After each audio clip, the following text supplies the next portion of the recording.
Finished training for the day? Time to fight post-workout fatigue with Core Power Protein Shakes. They're packed with 26 grams of high-quality protein to build muscle and electrolytes to help hydrate. The nutrition you need to help your body replenish, rebuild, and repair post-workout so you can power on to the next one. Champion your recovery with Core Power. Visit corepower.com to learn more. Big news. Sephora is now on Uber Eats. So if you find yourself facing a beauty emergency, like needing a last-minute gift, or you're just out of your favorite mascara, again, don't panic. We got you. Order now and get $10 off on Sephora orders of $50 or more on the Uber Eats app. Order now. Offer ends October 30th. One order per customer. Additional terms apply. See app for availability. Delivery fees may apply. Experience a membership that backs what you're building with American Express Business Platinum. Enjoy complimentary access to the American Express Global Lounge Collection and a welcome offer of 200,000 points after you spend $20,000 on purchases on the card within your first 3 months of membership. American Express Business Platinum. There's nothing like it. Terms apply. Learn more at americanexpress.com/business-platinum. Tom, if you win the free cruise, where are you going? Oh, yeah. I was actually just looking at this. The Holland America, seeing where they were going. I'm all about the starting in Barcelona, going to France, 11-day Mediterranean cruise, and ending up in Athens, Kevin. That is what I'm doing. Spain to France to Greece, and then back to the homeland. 11-day trip. Land of your people, yeah. The correct answer is Antarctica. Land of your people? Are you a penguin now? What's the deal? Yeah, I'm an ice king. That's me.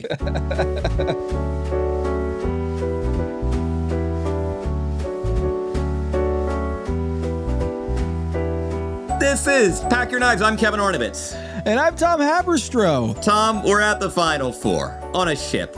And I gotta tell you, in keeping with season 21 as a whole, the cooking was a little bit uneven.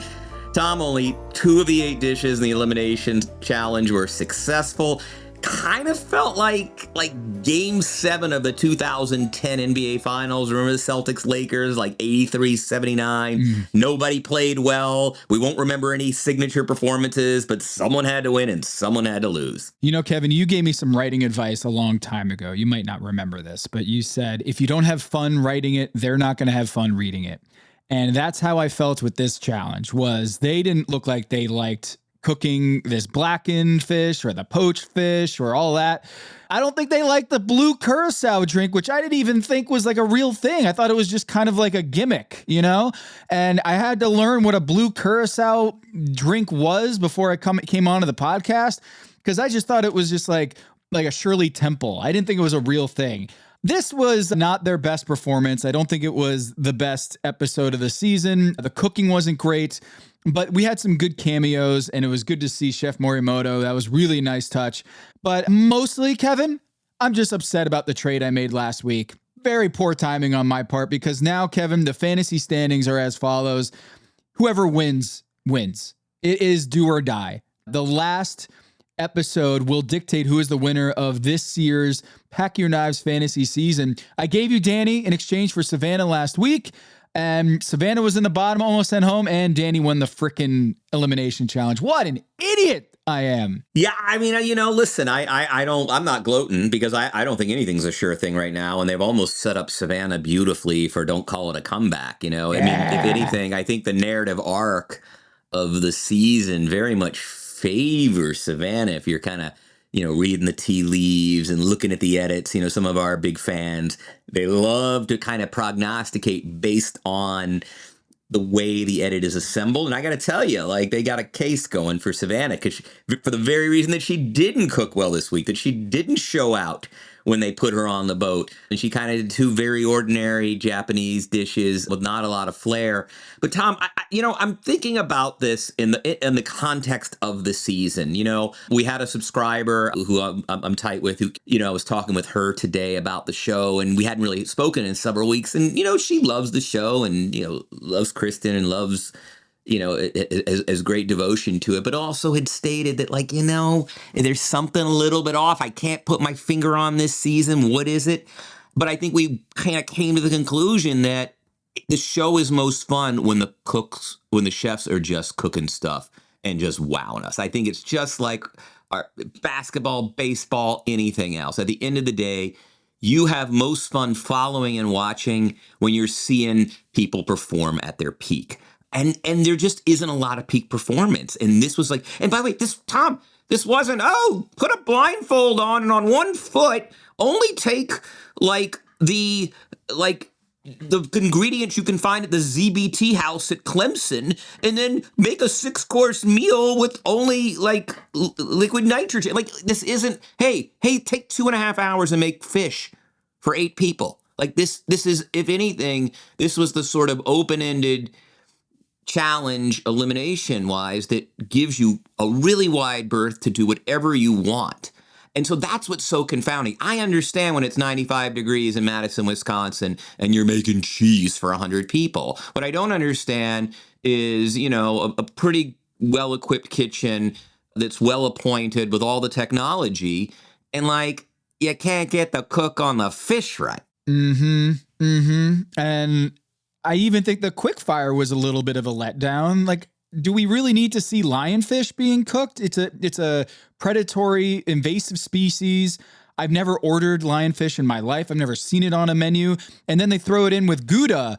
And I'm sorry, I don't think many of those dishes were very appetizing. And I don't want to hate too much on it, but it didn't seem like they had fun with that one either. Maybe that was just the temperature. It looked so hot out there. There was a good breeze, thankfully, but they were sweating bullets out there in Curacao on the shoreline there.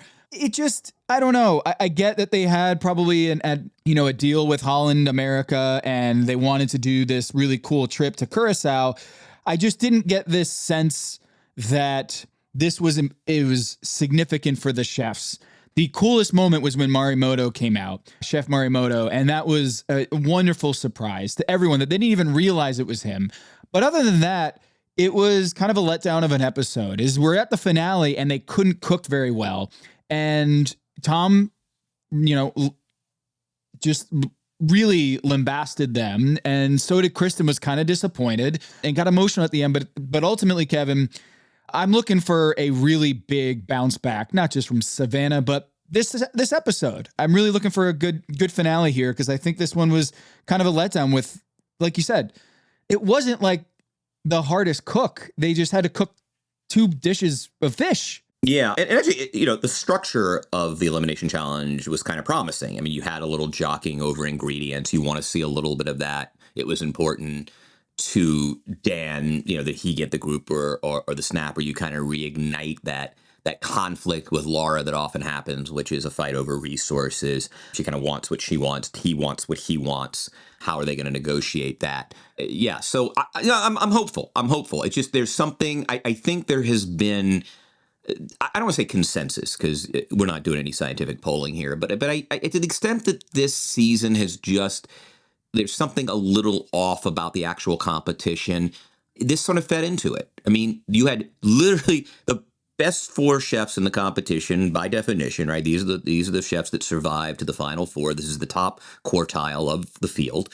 And 6 out of 8 entrees given 2.5 hours and very few restrictions other than, hey, method, right? You got to steam, or you got to smoke, you got to blacken, you serve it raw, whatever it is. 6 out of 8 dishes were objectively unsuccessful. That is astounding. We usually are at the point in the competition, Tom, where you go home for merely not being imaginative enough. Oh, it's nailed it, but was it special? Now you're surviving by literally, you are winning the competition by not having your mousse souffle. You are finishing on top despite serving a raw piece. Dan, bless his heart, we love him here. He finished on the top, was given a ticket to the entry, didn't even finish on the bottom, and served raw pieces of fish to the entire table. Like, Tom, we're seeing a degradation of standards and qualities on Top Chef And I got to tell you, they got to do something about it. Kevin, the winner of this elimination challenge, one of his dishes, and I quote from Tom Colicchio, something went wrong. Did you cook this? That was the report from the judges' table. That was the winning dish. That was the winner. And Gail said it was a mistake. Not one element of the dish. The dish was a mistake, right? The souffle, the very thing that he was charged with cooking. And so I just like, it is kind of a bummer. I mean, we haven't seen great food. I really want to see, I'm practically a pescatarian at this point. Like, I am stoked about this challenge. I'm thinking I'm going to go to my notebook and I'm going to have 3 dishes of the 8 I'm going to copy this summer. And like, it's all terrible. Other than the smoked trout with a nice puree, and that looked beautiful. And obviously, and Dan, bless his heart, nailed a dish nobody ever wants to make: blackened fish. Like, and he did it. He did the best version of butter poached potatoes. Hey, I'm not knocking it. It was the second best of 8 dishes. It was butter poached potatoes. Yeah. But it is not going to be in your portfolio. That is just not it is. He did the best version of a dish that 30 years ago everyone decided was over. I was alive for the blackened. I remember like the blackened fish craze during the kind of little Cajun, when Cajun food was very exotic in this country. I mean, let's first talk about the quickfire. We have a lionfish and Gouda, 2 great tastes that taste great together. Lionfish and Gouda. Because why? Because the Dutch came to this place 400 years ago and brought their cheese rinds, and the locals were like, I know what we do with this old cheese rind. Let's just fill it with meat. Mm-hmm. That is what a queshiena is. I mean, that is essentially what we're talking about here. So they have the genius idea of having the chefs do what no chef likes to do, which is to put cheese and fish, and you only do that when you got bagels and lox and cream cheese. But that's not what they got here. So what happened? Are you a tuna salad guy? I love tuna salad. I'm a tuna salad sandwich man. Yes, absolutely. So mayonnaise and tuna doesn't sound good, or tuna and mustard. I like mine with a little bit of Dijon mustard. Try that. It's good. Maybe some relish in there. It's great, But why do we need to have the 4th to last cook or the 3rd to last cook be Gouda and an invasive species fish? Now, maybe lionfish is delicious, but it just seems like to me a low floor episode or a low floor challenge or a low ceiling challenge where it's like, all right, they're going to do some crudos or they're going to do some ceviches and be done with it. And that's exactly what happened is 3 out of the 4 did a crudo or a ceviche. And it seemed like always a very tricky thing is to do a croquette in this heat. And so when you're looking at the fact that like in the quick fire, we always talk about how the best thing to do is a crudo or a ceviche. It's easy, it's quick, and it's really hard to screw up. Before we get further, I just want to say congratulations to Savannah. She got engaged on the little 6-week break, and she also did her homework. Like, that's what I'm really excited about Savannah, is she did her homework when they were saying, like, what are these 2 dishes? And she was like, queshiena. I did my homework. And I'm like, all right, I'm feeling good about, trading for Savannah. She's got a little Buddha going on with her where she's doing a little bit of scholarly journalistic, prep work before she goes off to Curacao. And it doesn't seem to really help her. She had a solid dish, but I don't think it was really all that inventive. And to be honest, I didn't even know if there was a benefit until after the quickfire. They're like, oh, you win $10,000. I didn't know what was on the line. And maybe I just missed that in the episode. But again, they're serving these Curacao drinks, which, by the way, it's a very bitter orange liqueur that usually is served blue. Why blue? I don't know. It's Curacao. They needed some way to sell a bitter orange liqueur, so they brought dyed blue coloring. And that's what you see is like when you're a kid, you like demand your parents or whatever to go get the blue Curacao because it's blue. There's no reason it's blue. It's just blue because it's kind of cool. I don't think they enjoy drinking that drink, but hey, enough about that. I just feel like this quickfire and the Curacao, it was not my favorite. No, and I think, and again, I have so much reverence for the challenge producers on this show. They're fantastic. I mean, it's one of the reasons this show is the gold standard of cooking competition shows. That said, I think it says something when 3 of the 4 chefs do the same thing, essentially, and the other one does croquettes, which has been done. Right. And the answer is, oh, you're sticking us with fish and cheese. Oh, I know what you do with the cheese when you don't want to use a cheese. You make a frico, right? You make the little cracker, which serves dual purposes. One is you check the box. I did my cheese. See, I did my cheese. I have a, I have a frico. And two, you give an otherwise kind of a, crudo dish that doesn't have a lot of texture. So you get the crunch there, right? Because that's how Laura gets her little Gouda crunch and Savannah gets her little cheese crisp. Dan does the same thing. Danny goes the other direction. I mean, Danny is the guy, with a lampshade on his head. He is going crazy. Why? Because he did a cru croquette and cheese sauce, right? Like again, and I don't know whether you fault the chefs or you fault the parameters of the challenge. On this particular instance, on the quickfire, I'm more apt to fault the challenge itself, right? It produced essentially 3 crudos. One person did guava as their sort of, Dan did, an orange Fresno chili and kind of nice herbs. Even listening to even the complimentary remarks from the judges, great, he did a crudo with herbs. We're in the finals, and we're talking crudos with. Well, you're gonna light the stage on fire because you used a little bit of mayo to bind. I mean, again, I'm not trying to drag Dan. He did what he could do. These are 4 pretty interesting chefs, and by and large, they were just consigned to, hey, either. And look, I guess they're probably. I'm curious of like somebody like Buddha, a true mad scientist, would have done. But I think this is the smart way to go. I mean, crudos are good, aguachiles are good, and you say use an invasive fish, and you say you must use cheese in the dish. So of course you're going to get 3 fricos with 3 crudos. Yeah. Did I catch that right? That they had a 10-minute shop at the farmer's market there? It might have just been like one counter. It didn't look like a massive farmer's market. I don't think this is like the Whole Foods in Curacao is happening. Like, I think it's probably a little fish. That was my interpretation was like, oh God, 10 minutes. And it's like, I think it was like a counter. Okay. A small shop. Yeah. Yeah. I was like, why do we need to put a limit to that? Like, we don't need give them 20 minutes. That's okay.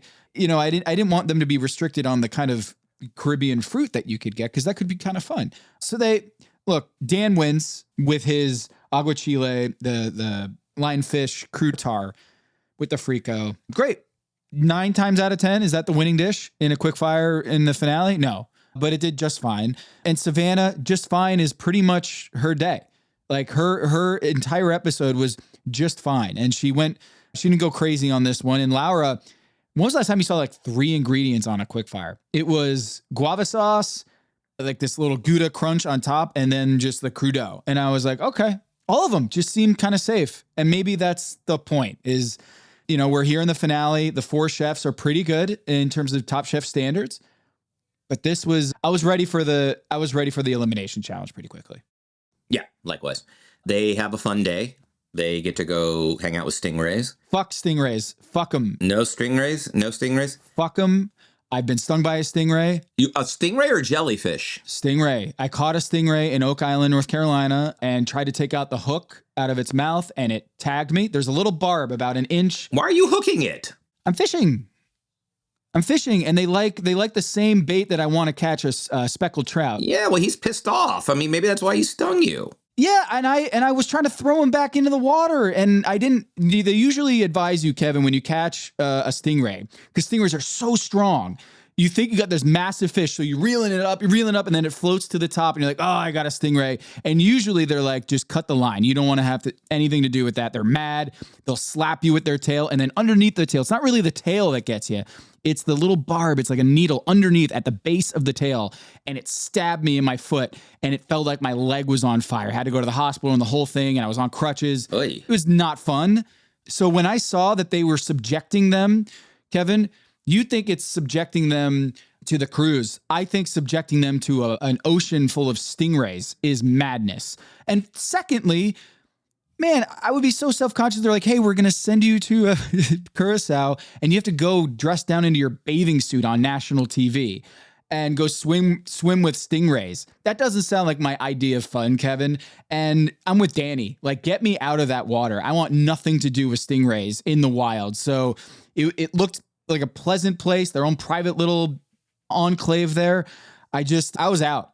Stingrays, get rid of them. But also the Outer Banks where you go, I mean, there are a lot of great white sharks and stuff there too. Like that's some dangerous water, man. I used to go, I went to summer camp on the Pamlico Sound, but like it's gotten sharky and stingy. Yeah, and I've caught some pretty big sharks, lemon sharks off the beach, and it's scary. Where I go, it's not quite Outer Banks, so it's an hour north of Myrtle Beach, so it's on it's by Wilmington. Oh, gotcha. Kind of like Wrightsville Beach area, but there's still like, if you track great whites, you can get those great white trackers. They're not too far away. So Kevin, I would rather see a shark than a stingray. That's how traumatized I am by stingray. I have no interest in either, nor in cruising. You're opting out both. Yeah, Yes. I'm opting out of both. I've done some open water swimming, like in Sardinia, but that's like it's kind of chill. No predators. Okay.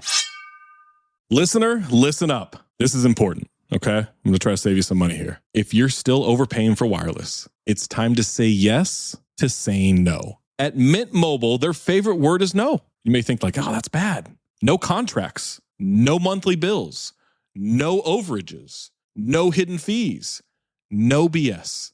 Here's why I said yes to making the switch and getting premium wireless for $15 a month. You heard that correctly. $15 per month. Ditch overpriced wireless and the jaw-dropping monthly bills. And of course, there are all these hidden fees and stuff, but at Mint Mobile, plans start at $15 per month. All the plans come with high-speed data, unlimited talk and text. You're not doing like weekend and nighttime minutes or anything like that. And it's delivered on the nation's largest 5G network. Use your own phone. Don't have to get a new phone. Use your own phone with any Mint Mobile plan and bring your phone number along with all of your existing contacts. I switched months ago. People have asked, did you actually switch? Yes, I actually switched months ago, and I don't know what to do with all this extra money. I've cheated the system here. I've rigged something. This is an Ocean's 11 situation where I'm stealing wireless from Mint. That's how good a deal it is.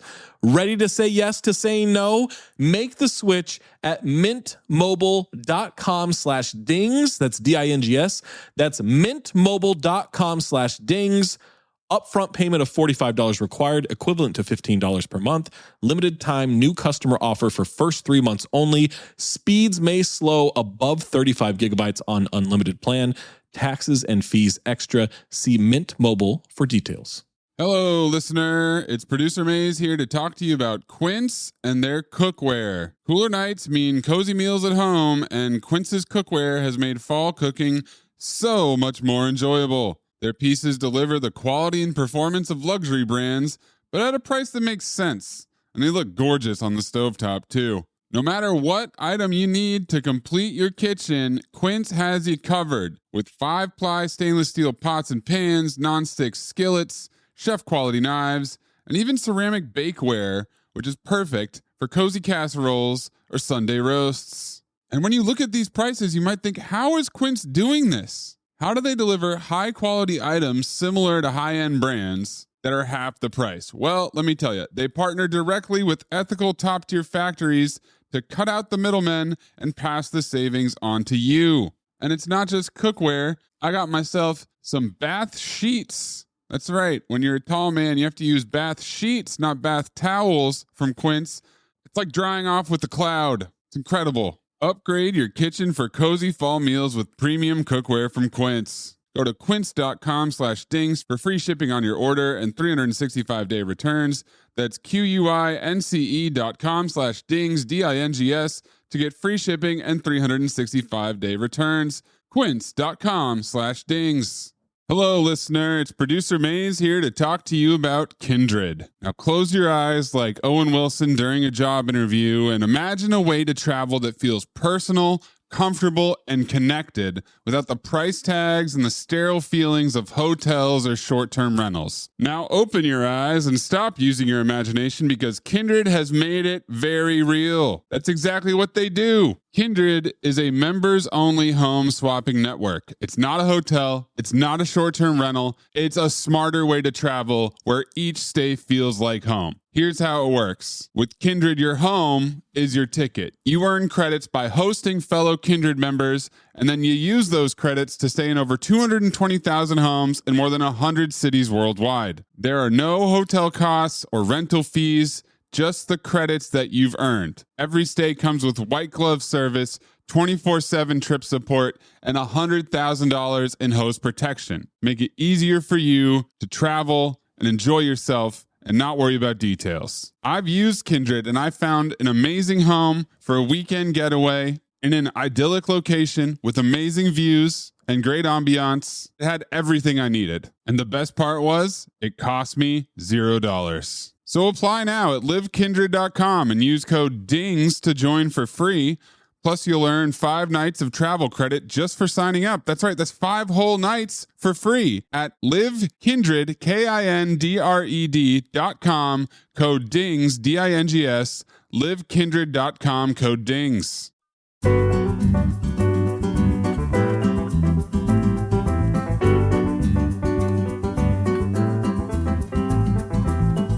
They do get a very cool meal. I mean, to get a Morimoto Iron Chef, like this guy is like his jersey is hung up in the Iron Chef studios. I mean, he is one of the fixtures. Wait, is that real? Is that like he's got like Michael Jordan treatment? No. I'm saying like if the Iron Chef franchise retired jerseys, okay, he'd have his jersey retired. Like he's like been in like 60 some odd competitions, I think. Iron Chef, is that like that intense that it might be true that they hang up chef garb up on the rafters there? So I actually was kind of with you on that. Morimoto though, he does look like he's lost a lot of weight since the last time I saw him, so I can get it that they were kind of confused. Is that really him, or is that like a cousin of his? Because Morimoto was on a cruise ship in Curacao. I would not have pegged him, of all the places that they would have had Chef Morimoto appear in a Top Chef episode, that it was going to be on a cruise ship in the Caribbean. But he was there, and it seemed like Savannah was getting a little emotional, like how cool of a moment it is to like come all this way. She's very well equipped as a Japanese chef. She works in a Japanese restaurant, and here is the Michael Jordan of Japanese cooking in America. Morimoto's right there and cooking for her, and that is such a cool moment. You know, I think we're going to get it maybe next episode when like Kristen, it used to be Padma, but Kristen and Tom and Gail cook for the chefs. Always one of my favorite moments of the season. And here they get Morimoto and he cooks them an amazing meal. 8 course fish, and they have to split them up. And Savannah, by virtue of winning last week's episode, she gets to get kind of first dibs. Kevin, what'd you think? It doesn't surprise me at all. You go raw. Obviously, you're a Japanese chef. Mm-hmm. I think what was disappointing was furumaki and tartare with ginger dressing. Very safe. Salmon is wonderful. It's a great choice. It's so fatty. It's really hard to screw up. Raw salmon is just one of the glorious things in life. I mean, just salmon sashimi. You can do anything, right? You can do any kind of crudo. You can do any kind of flavor profile. I mean, you do something that is a staple of every fusion Japanese, inauthentic, authentic, semi-authentic, and it wasn't given just how creative she is. I mean, you're talking about someone who in the past month, while she's been going into just beast mode, has done the perfect pave, a squash maple jelly cake in the indigenous competition that just wowed everybody, right? Even the corned beef beet salad turn of genius in that quick fire where she got the canned meat and got the short end of the stick and ends up winning the whole thing. Like, she's just been a creative genius. And it was one of those cases where, and I don't think it was paralysis by analysis or choice paralysis or whatever it is, right? Like, she did warn against, hey, look, I've got first choice, but in some ways you can paralyze yourself. I just like, you can do anything with raw salmon. It is the ultimate canvas. Anything goes, any flavor profile, any herb, any accompaniment. You've got tropical fruit in that part of the world that you can work with in a raw dish. Like, you can cure it any which way. She chose sake, but it was just so down the middle for a finale. It was just like, I want to see like Japanese creations that come from her imagination. We know she's endowed with this incredible imagination. And I was just like, and then, I mean, don't even talk to me about the fried striped bass sandwich. That wasn't really a sandwich. Michelle would tell us that's not a sandwich. Did you even make that baguette? It's not a sandwich, but also, is it like, are you showing off your bread? Like, you're putting it on a stale piece of, like, what are you, even if it was your own, I just don't get it. I get it. She ain't going home with those 2 dishes. She ain't going home. This was a bit of strategery here by Savannah. But I don't think that's true in this finale. I think you don't go home on week 8 or week 6. I disagree. I think when you're in the final 4, that's exactly like that was the irony is I was thinking she's going to go home for 2 perfectly well executed dishes that nevertheless show zero ingenuity. That was my fear for her. My fear was that she would go home because she chose conservatively. I'm biased, but I actually think she looked at the field and she said, someone's going to screw up. I'm not going to screw up with these 2 dishes. I'm going fried. Do you think that's what happened, or did she just kind of psych herself out? No, I think she was going safe. And exactly what Tom said is like, I'm a little disappointed here. You went safe. And there wasn't really much wrong with your dishes, aside from the fact that the sandwich wasn't even a sandwich. And there were grainy ginger bits in the dressing on her otherwise forgettable. Which she did on purpose, she said. Yeah. It was forgettable. And that's fine, because what wasn't forgettable was Laura's steamed black bass that wasn't even steamed, and the roasted grouper that wasn't really... It had nothing to it. And apparently smelled like ass. It just smelled like ass. And you know what? That was, to me, that was Savannah looking at her competition and saying, someone's going to step on a rake here. Someone is going to step on a rake, and I'm not going to step on that rake. I'm going to do a raw, quote unquote, salmon 2 ways, which is just basically 2 sashimi salmon arrangements on a plate. And then she did a fried dish, a fried fish. Like, how hard could that have been? And I feel like on one hand, look, shoot for the stars. It's the finale. She was in a tempura specialty restaurant. I mean, why not? That's fine. You want to do the fried fish, then you do just you prepare the best piece of tempura you have ever prepared in your life. Now, I think that was essentially what she was doing there. And you know, the cook looked pretty good on the fried bass, I guess. But I mean, do a play on tempura. I mean, you are the tempura queen of the competition. You've got fried fish. You have your choice of fish. You chose fried as your method. You have to execute the best piece of tempura with the most creative little ponzu. Hey, I do something fun as a dipping sauce, or a reinterpretation of a dipping sauce. Maybe it's a puree. I mean, there are things you can do. But that's what's so shocking to me is, Tom, I mean, your speculation is the best speculation, right? She was going to play it conservatively. But typically, when you get to the final 4, there are people, you're as likely to go home for lack of imagination as you are an actual error in cooking. Yeah, in a normal season, not in this season. There ain't no Sarah Bradleys or Voltaggio brothers or Budalos here. And I think Savannah read the field, and she said, you know, I'm going to play it safe. Melissa King is not walking through that door, Tom. Yeah. And the story arc is ripe for Savannah right now, is the bounce back. She got the pep talk. I'm not mad. I'm disappointed, Savannah. And she's going to come back and steal this crown from Danny's clutches. That's right, Kevin. I'm calling it right now. I am Babe Ruth pointing to right center at Yankee Stadium. Savannah's got this in the bag because she played it safe. She ain't playing it safe in the next episode, Kevin. I mean, look, I thought Danny was toast. And he won.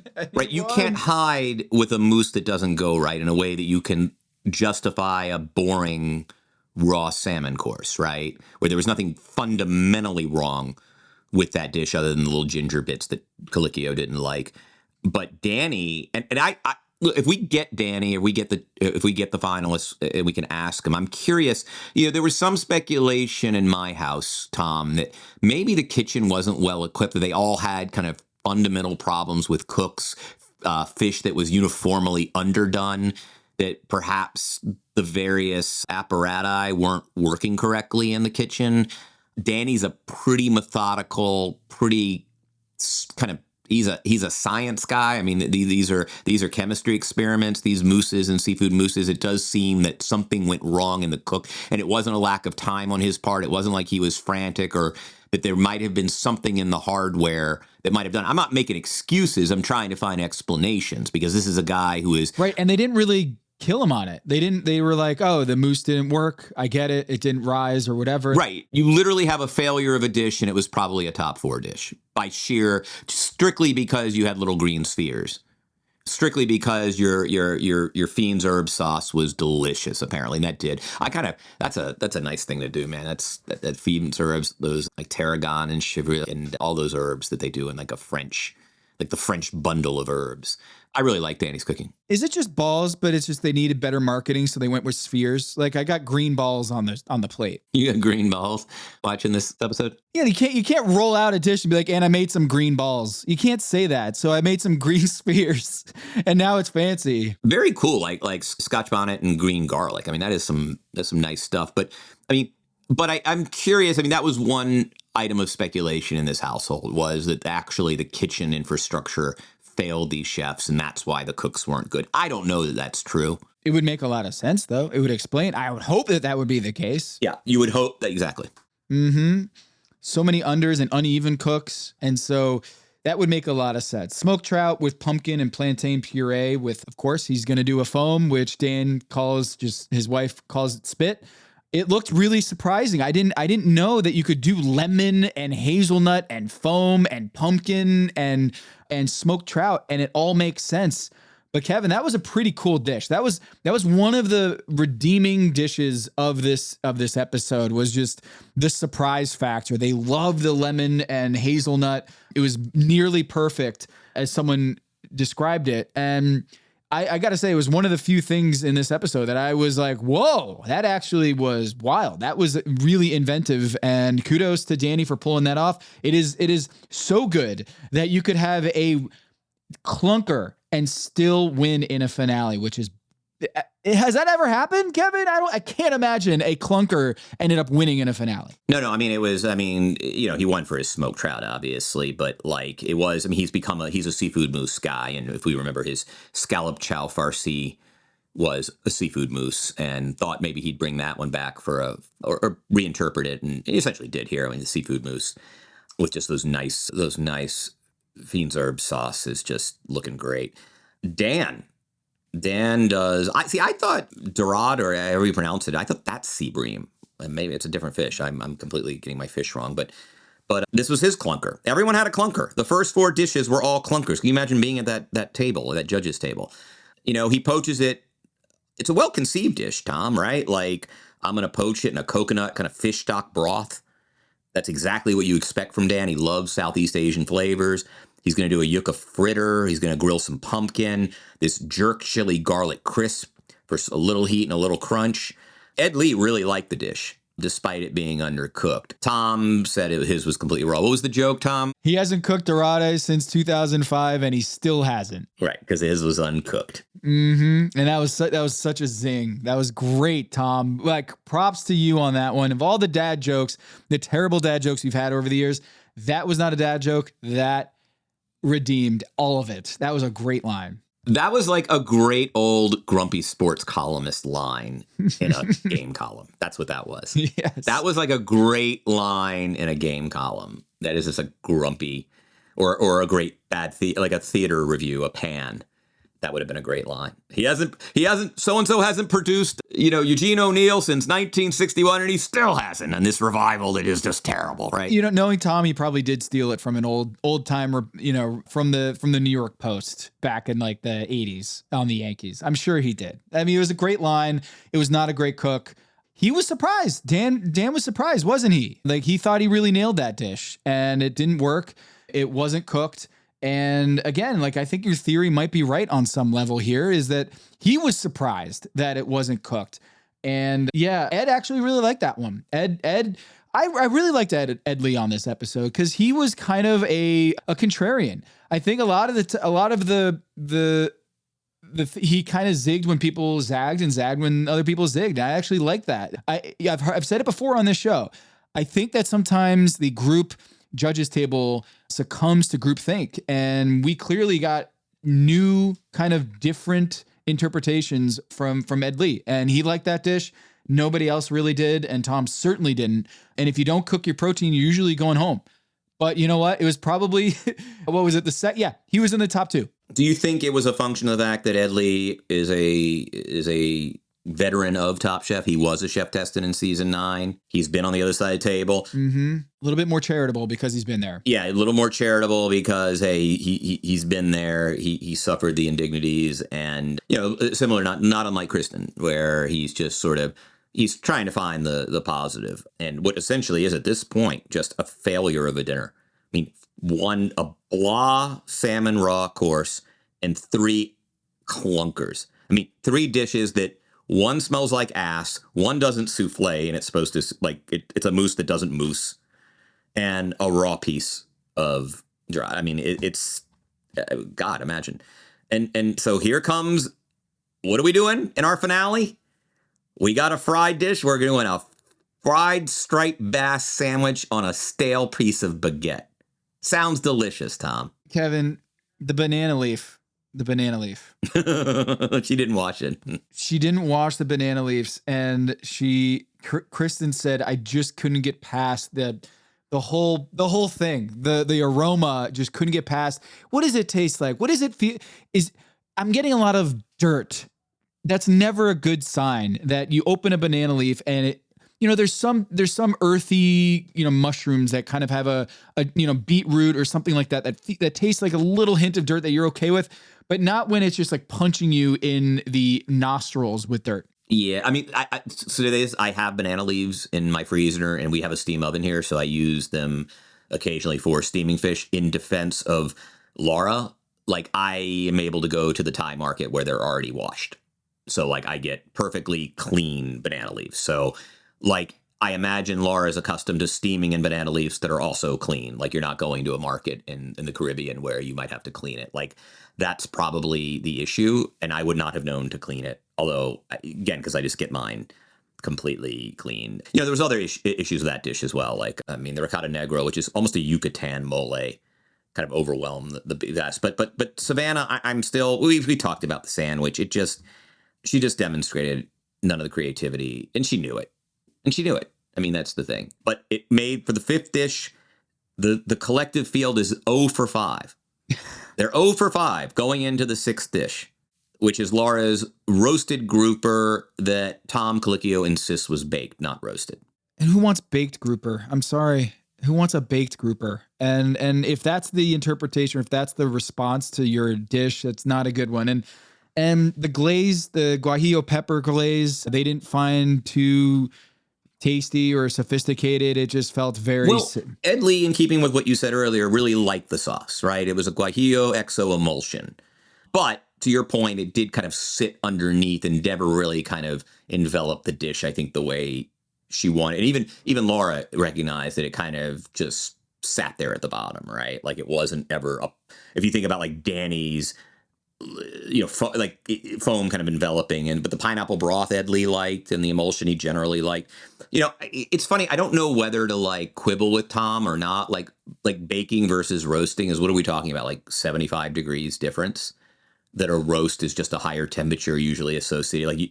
You roast fattier meats because the higher temperature kind of, cooks off the fat and caramelizes it and all that. Whereas a baking is much more of an even cook. What are we talking about? It did seem I'm curious. I wish Colicchio, more of an explanation on, aside from the fact that it defied the parameters of the challenge. She's not officially roasting unless she gets it to, and I don't know what the degree, I don't know where the line is between baking and roasting. I think it's I don't know if it's 350 or 375, but roasting is just a higher temperature. And I guess what he wanted was caramelization that comes with roasting on that fish. And that glaze should do that. Yes. And you know what? I do think that's a big deal. I think that's a big deal. Well, he's a stickler. Yeah. And when you're in the finale, I guess if you're going for a roast, you got to do a roast. And Maze in the chat is saying a roast is above 400 degrees and a bake is under 375. So that's the kind of the rule of thumb there. And I do think that adds more flavor as a roast or a little bit of char or caramelization. And so I can understand if you say it's a roast, but it feels more like a bake. I get why the taste difference, but you're right. He's been pretty harsh. But the problem is that grouper's not a fatty fish. Yeah. It's not halibut. It's not lean, there's no fat on here. But you can roast salmon because there's fat, the way you could roast a fatty piece of brisket or a fatty piece of meat. or a roast, literally. Like that's the one thing is, maybe the answer is she picked the wrong combo. Like if you're going to pick, I'm going to do the roasting course, you go with one of the fat. And I don't know, this is where I'm not great. Like I don't see snapper is not that fatty of a fish. Like bass is a little bit. I think black bass has some fat. God, you're on the East Coast, man. Black bass in the summertime. Do yourself a favor, Tom Haberstroh, especially if you're up in New England this summer. Go to the fish market, those little cute little Hamptons or Connecticut fish markets along the coast there, and get yourself some black bass this summer and make that black bass, because that is some good summer East Coast fish that we don't get out here that I wish I got out here. I'm going to Nantucket this summer, so I'm going to go try to find some. Oh, get yourself some black bass and some great whites. Nantucket's famous for its great white sharks, so maybe I'll catch a great white and some black bass. How about that? Oh, I didn't go in the water in Cape Cod. I was there 5 days. I didn't go in the damn water. I'm not. No, that is a freaking terrifying. Now, if there's stingray, I'm not getting in that damn water either. They cook scared, Kevin. Everyone cooks scared in this episode. That's what they said. But I also think that your theory about that the appliances, the apparatus, were deficient in some way makes a lot of sense, because maybe the roasted grouper, she was like, I roasted it, and he's like, yeah, baked it, and Kristen's was undercooked, she said. So I kind of feel like maybe combined with Dan saying like, oh, really? It was undercooked? Like you didn't have a cook on your dorade? That's surprising. Well, the poaching, though, it wouldn't have been effective, right? Poaching is a stovetop thing. Yeah. So the poaching wouldn't have been an apparatus issue. True.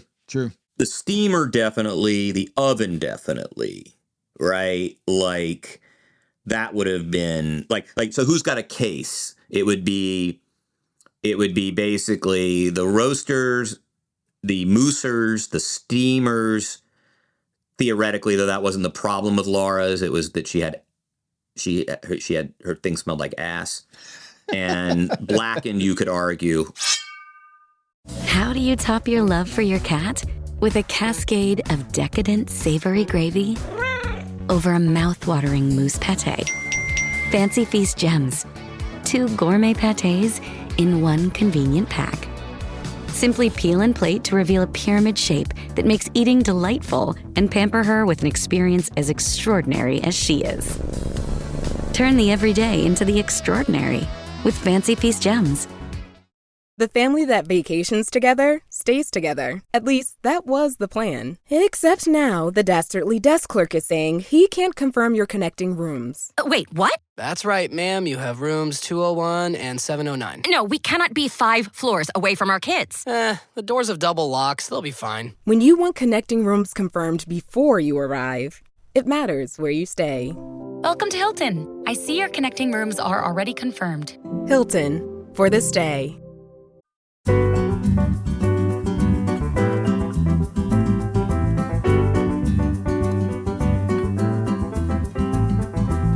Well, let's talk about the 2 good dishes. There were some good dishes. I feel like we've been like Waldorf and Stadler all day, Tom. I mean, God, have we? Sorry. I can't remember dragging a competition like this. We love the Top Chef chefs. No one's going to come on our show now because we're so dissatisfied with this week's episode. But let's talk about the good stuff. Yeah, well, I mean, that rainbow trout, I'm a sucker for rainbow trout as someone who's just an hour away from some of the best rainbow trout you'll find in the world, in Nashville and in the mountains, in the Appalachian Mountains. Oh, yeah. You get some great smoked trout dip, and I won't have dinner. I will just eat the smoked trout dip with my fingers. It's the best. It is so good. And so when Danny got that, props to him. He picked that right after Savannah picked the fried striped bass. He was like, I'm going smoked rainbow trout. And it was sensational as far as this season, as far as sensational can go in this week's episode. But I thought Danny was an excellent choice on that one.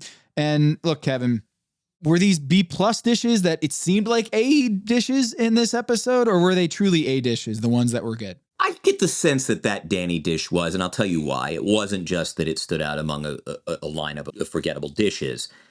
You know, when you start hearing Kristen talk about the hazelnut lemon relish and the through line from the smoke to the hazelnut lemon relish, right? I mean, there's a certain just, smokiness is austere. It's smoke, right? And then you get to this delicate of lemon hazelnut at the end, I mean, I think that is a complex dish produced by a technical chef who knows what he's doing. You get the foam. Again, we all kind of laugh at foam and snicker a little bit, but it clearly, like, to do foam out of smoke is pretty cool. A pumpkin plantain puree, you pay homage to the environment you're in Curacao, in the Caribbean. Like, he nailed it. Like, that's a great dish. He creates his own smoker. They're sitting there for the first time asking questions that aren't meant to sort of cross-examine chefs for a bad dish, but sort of you can see, you know, that moment when even a luminary like Tom Colicchio, who is, you know, just so advanced, his chef is advanced in Christian. I love when a Gail Simmons, who is one of the top editors of the top food magazine forever, when they're asking chefs questions, basically the subtext is, ooh, I want your tricks. I want to know the hack. Like, I want to make that, right? Like that. I love when the show gets like that, where the chef testants are cooking stuff where the questions being fired at them are not like, well, did you do this? Why didn't you do it? It's actually, ooh, tell me what you did. Like, how did you think of this? I want to understand how you can conceive of this dish because it's so creative and it was so well executed. And like, that's what you got for the first time on the entire freaking episode, was them asking, you know, the hazelnut lemon relish and the smoke and what chips did you use? How did you smoke it? He creates his own smoker. Like, that was, I think, an A dish. Now, it might have been 3 out of 4 on a truly amazing season where everyone's cooking their ass off. But it was clear that was a really successful dish that was well conceived, good technique applied, and just well executed. It was, and I really wanted to eat that. The blackened snapper from Dan, I mean, I was fine. It just goes to show that, like, this is what we're talking about here on this episode, is that, like, blackened snapper was one of the top dishes in this competition today. In this case, this wasn't like they chose one of 8 preparations that was sort of, you know, I don't want to say déclassé, certainly dated. Like, again, I remember when sort of Cajun cooking craze of the late 80s, right? And people started blackening swordfish at home.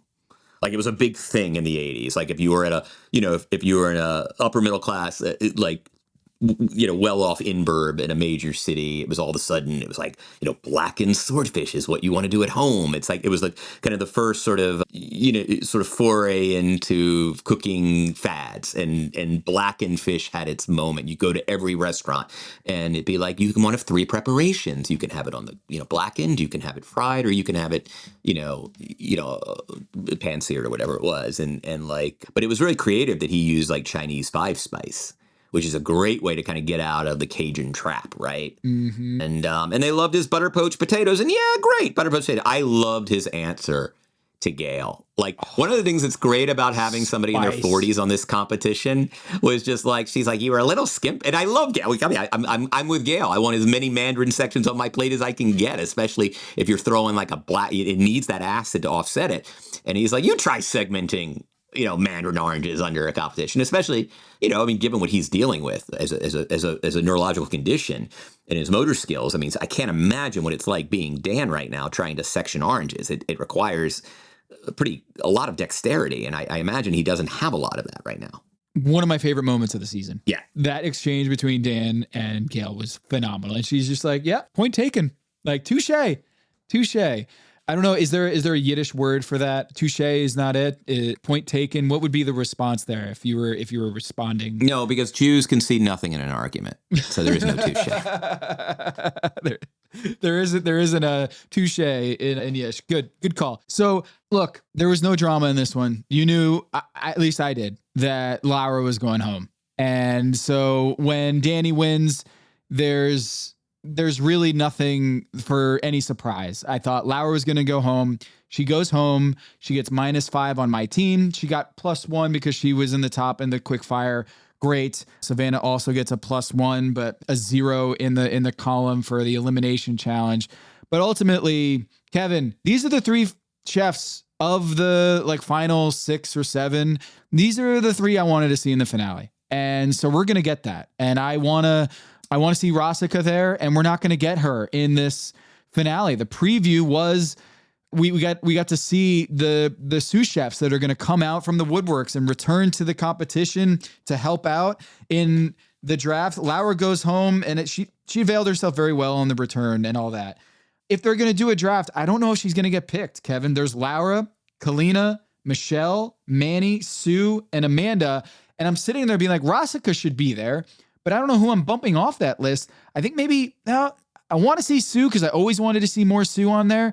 But Kalina and Amanda, I was like, Kalina opted out of the Last Chance Kitchen. I feel like we should get Rosica back in there, but Rosica was out before even Kevon. So I don't know if you can justify that. Well, I think, but the thing about the sous chef is, to me, you want to go back and look at the chopping competition, right? You want to look at the mise en place and that stuff, right?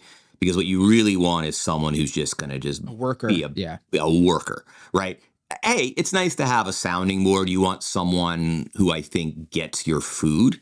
But I think more than anybody, you want the best preppers in the business. And so it might be somebody who, or if you have a very specific need and you know what you're doing and it's going to require, like Michelle has very specific skills.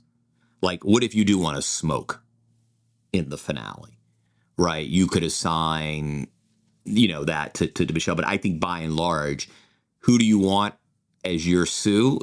Is you want someone who, and we'd have to go back and look at the resume, somebody who's just, work those stations you're going to utilize. You're someone who can just do prep and do it well and do it organized and kind of keep you, who anticipates the kind of person who's a backstop, who just anticipates your needs before they even need to be anticipated. Something tells me Amanda would be a good sous chef. I would imagine she would be really. I mean, I think she's cooked in some of those places. I would imagine Sue probably, I think, has done in some of those. I mean, someone who's done that in a big city restaurant with 100 seats and is just been under the gun, I think is really good. I mean, because it's less about, like, they're not bringing their creativity, or you don't need their help conceiving anything, right? You just need help.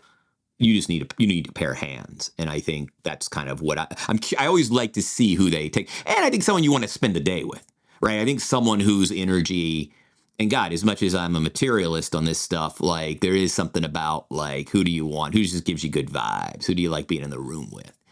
It's like an editor relationship sometimes is not even about the quality of the editor. I can get on the phone with and just riff. Yeah. Yeah, and hang and grab a drink and just like go over things. And I think Michelle's going to be the number one off the board if they do a draft for the sous chef, because here Danny's going to get the first pick. Is Kevon in there? Was he in there? No, I didn't see him. So it's everybody who lasted after Kevon. Yeah. It's the last few eliminees, right? So it's, okay, I get what you're saying. It's Kalina, Amanda, Sue, Michelle, Manny, and Laura. Laura, I got to tell you, Laura might be somebody I'd go with. Interesting. Because if there's no gamesmanship involved and you just want someone who will take orders and just like, hey, this is what I need you to do, she's going to do it. Someone who knows how to plate.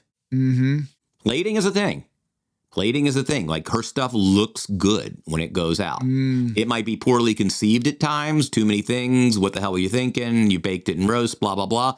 But like when I watch Laura do that ice cream thing with the table, it's like, hey, if I'm plating for a final meal and I really want to focus on the actual matter at hand, can you plate this for me? Will I go off and get the other component? I don't know. I got to tell you, Laura, she's worked in those big city San Francisco restaurants. She's, Laura might be that might be someone I go with. I don't hate it, Kevin. I just think that plating is such a personal thing in a finale. You are going to put that thing on the plate. It might be an edge like 3 episodes ago, but I think in a finale, you're going to want to place those items on the plate yourself. And maybe she gives some good input and maybe she's like, you know what, I'll take it from here. You'll be very pleased with what I do with my presentation here and how it's going to be presented. I just feel like that factor is probably lower on my rubric here. I probably go Michelle. Vibes are very good with Michelle. She's also got good energy. Yeah. A much better background than I think she gives herself credit for. Clearly in this episode. I mean, this season, we've seen that. Sue, Amanda, I'm going Michelle, Sue.